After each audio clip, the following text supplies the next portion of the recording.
Early video games are not often noted for their storytelling. Arcade action of the early 80s rested on paper-thin premise, shooting aliens, eating dots, and scoring points. Those games that did focus on narrative were far less glamorous. The humble text adventure has never sold itself through screenshots. Still, they have been around for a while. The genre started on mainframe machines like the PDB-10, with Colossal Cave Adventure in 1976. In turn, this inspired a group from MIT to create Zork in 1977, found Infocom in 1979, and released games commercially for the emerging 8-bit home market. Zork went on to sell over 1 million copies across all platforms, and Infocom became a prolific publisher of adventure games. However, for all their narrative richness, text adventures are not without flaw. They required patience and a certain knowledge of how to play. The text parsers were notoriously fussy, requiring just the right verb-noun wording to perform a desired action. As computers became more powerful and games even more graphics-focused, text adventures started to suffer from a poor reputation. They needed to evolve, else risk extinction.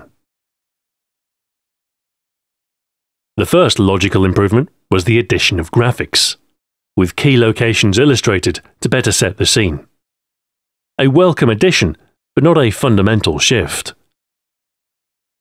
Some attempted to address gameplay frustrations, improvements to text parsing, such as using a larger vocabulary and attempting to understand natural language. One of the key innovators of the adventure genre was Online Systems, later known as Sierra Online. Founded in 1979 by Ken and Roberta Williams, their first game, Mystery House, is regarded as the first true graphical adventure game. It plays in much the same way as a text adventure. You still have to type everything. But there's a greater emphasis on the graphics, particularly when it comes to interactive elements. Every scene is rendered. Doors and cupboards open at your command, and looking sometimes brings closer details into view. It was an innovative approach and an evolutionary step towards the modern graphic adventure. However, the series that really cemented Sierra's reputation was King's Quest. Some called it an animated text adventure, which is a pretty good description. Set in the fairy tale kingdom of Daventry and illustrated in 16-color graphics, you take control of Sir Graham. Direct control, in fact. To travel between locations, you no longer type north, south, west, or east. Instead, you walk to the edge of the screen, or through a door, or up a ladder. The scenery was no longer just decoration. It was an interactive part of the world. By contemporary standards, the game looks primitive. But in the age of text adventures, there was nothing else that came close. Sierra were crowned kings of the adventure genre, and they certainly weren't shy of sequels, with the success of the King's Quest formula put to good use over the next few years. Space Quest followed in 1986, and Police Quest and Leisure Suit Larry the following year. Thematic shifts of the fantasy formula. However, the games were not without flaw, with residual influence from earlier text adventures. Interaction was still text-driven. Some puzzles were obtuse, and it wasn't always clear what had to be done next. Perhaps most notably, it was very easy to die. Sometimes it's justified. I mean, what good is drama without danger? But when even the most benign-looking thing can end your game abruptly, it can be frustrating. It verges on bad game design, harming both exploration and experimentation. Two very important factors in building an interactive world. Sierra's games had a sizable fanbase, but they had their fair share of critics too. The poor reputation of adventure games lingered, like a bad odour Worst of all, Sierra had a new rival, one with particularly deep pockets. Star Wars was kind of a big deal. The original trilogy was profoundly successful, and Lucasfilm were in an enviable position. They had the budgets necessary to attract the best talent and to keep ahead of the technological curve. It was clear that CGI would become an increasingly major part of film, but for the time being, it was too primitive. So, to prepare themselves for the future, Lucasfilm set up a games division. In order to enter the market, they struck a deal with Atari in 1982. This was before the crash, back when Atari were very much in charge of the video gaming market, and things were more optimistic. The Lucasfilm Atari deal managed to weather the industry turmoil, and by 1984, the first games were ready for release. 2 titles, Ball Blazer and Rescue on Fractalus. Ball Blazer was a futuristic sports game, football with hover cars basically, released first for the Atari 8-bit systems. For the hardware, it was a very good-looking game. Twin viewport 3D graphics that updated at 20 frames a second, even with rudimentary anti-aliasing. Rescue on Fractalus was similarly impressive, with graphics and scope that tested the limits of 8-bit home computers. Your ship launches from space and descends into a 3D fractal landscape. You must carefully navigate through valleys in search of downed pilots. Once located on the scanners, landing nearby will make the pilot run towards your ship and knock on your airlock for entry. Let them in to rescue them, but take care. Later levels feature aliens posing as stricken pilots. A second wave of games followed shortly after, repurposing the fractal landscape technology. Coronis Rift, in which you drive a rover tank in search of hulks to loot for upgrades. And the Eidolon, a steampunk adventure that has you exploring caves in search of the Guardian Dragon. These early offerings from Lucasfilm fit the sci-fi expectations for the studio that gave us Star Wars, but any tie-ins to the film universe were strictly forbidden. Video games were uncertain ground, and experiences like the Star Wars Holiday Special led to very tight franchise control. So these first games were just a prelude, a chance to do something interesting, prove themselves in the market, and to push the boundaries of what was possible on early 8-bit machines. So, fractal landscapes were cool, but having found their feet, it was time for a new adventure. And for the first time ever, Lucasfilm Games were to produce a movie tie-in game. It wasn't Star Wars, but Jim Henson's Labyrinth. The game starts off as a text adventure, albeit with a novel word wheel system that exposes acceptable verbs and nouns. A trip to the movies. Buy a ticket, sit down. And then, the graphics begin. Your character is determined by questions asked at the start of the game. Name, sex, and favourite colour, which decides what you wear.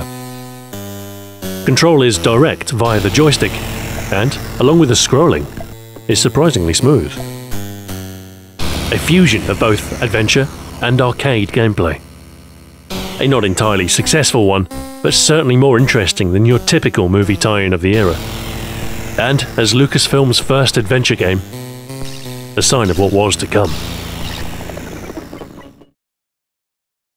By the mid-1980s, the hardware market was changing.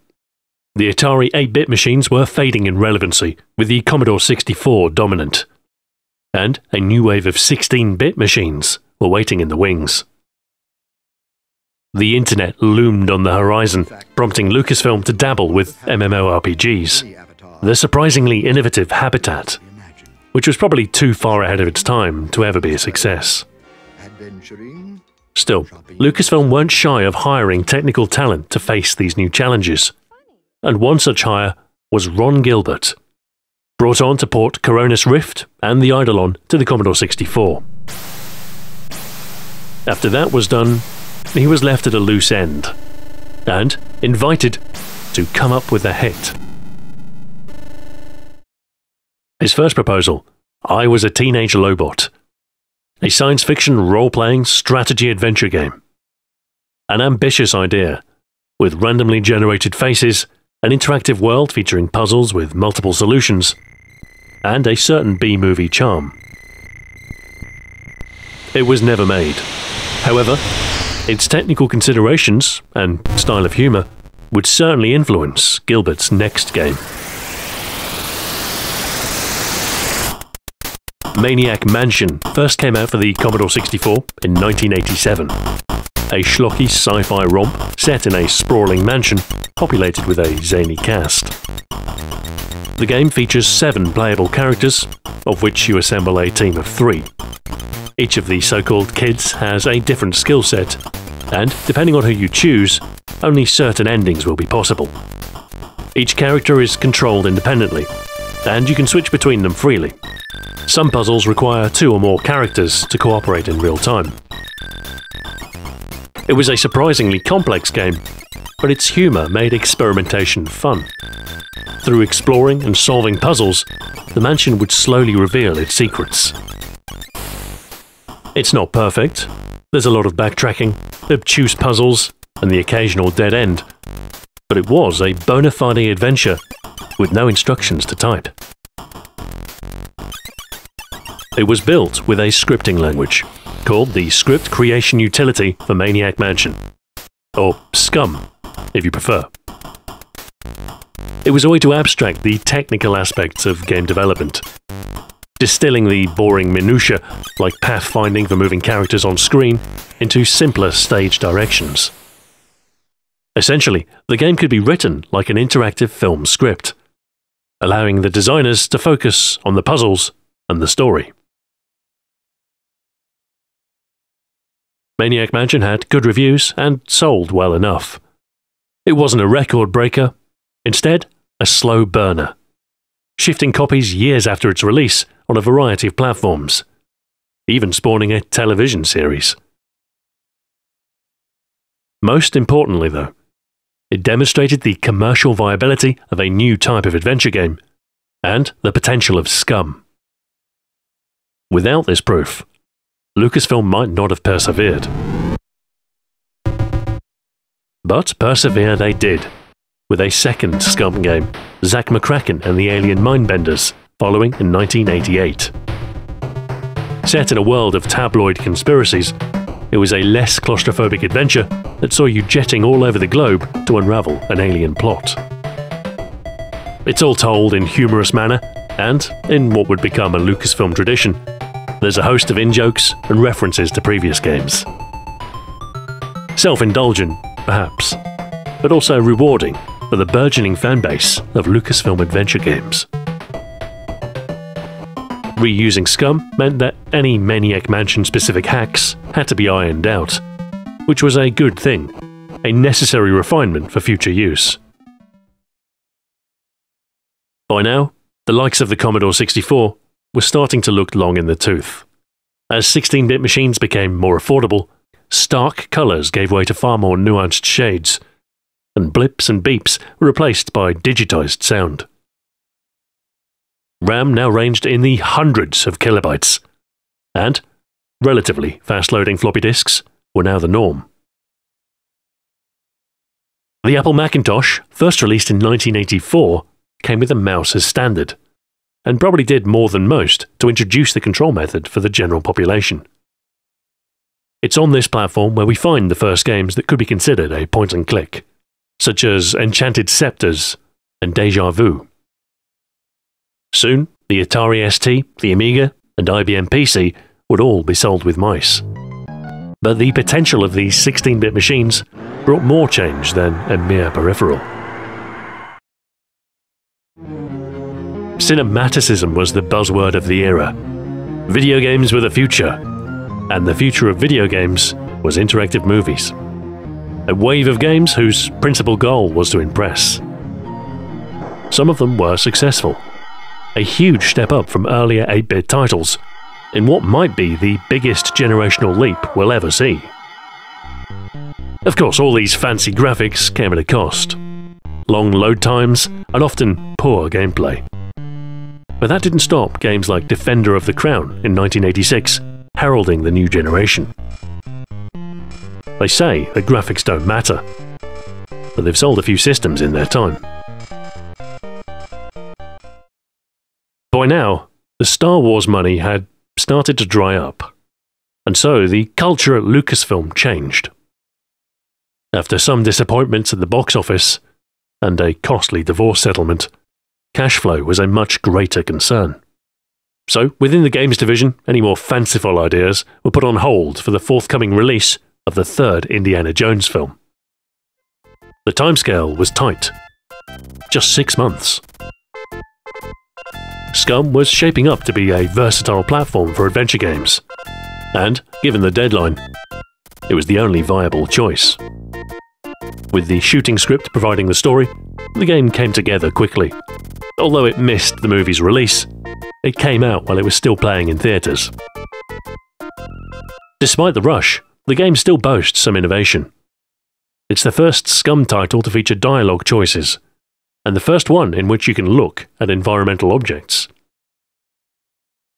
The mostly optional action sequences demonstrate the engine's flexibility too. You can dodge puzzles by resorting to fisticuffs, or attempt to fly a biplane. It sold over 250,000 copies, and became the best-selling Lucasfilm game to date, presumably carried by the license and their reputation for quality. Reviews were generally positive, but not as glowing as you might expect. The poor reputation of adventure games still lingered, seen as a beardier pursuit. In any case, the indie license was out of the way, and the teams at Lucasfilm Games were once again free to embark on more creative projects. In 1989, 2 teams assembled. Brian Moriarty led the fantasy-themed Loom, a magical world that dispelled the usual selection of verbs in favour of musical notes. You interact with the world by casting short musical drafts. Another team, led by Ron Gilbert and accompanied by new hires Dave Grossman and Tim Schafer, began work on what would become The Secret of Monkey Island.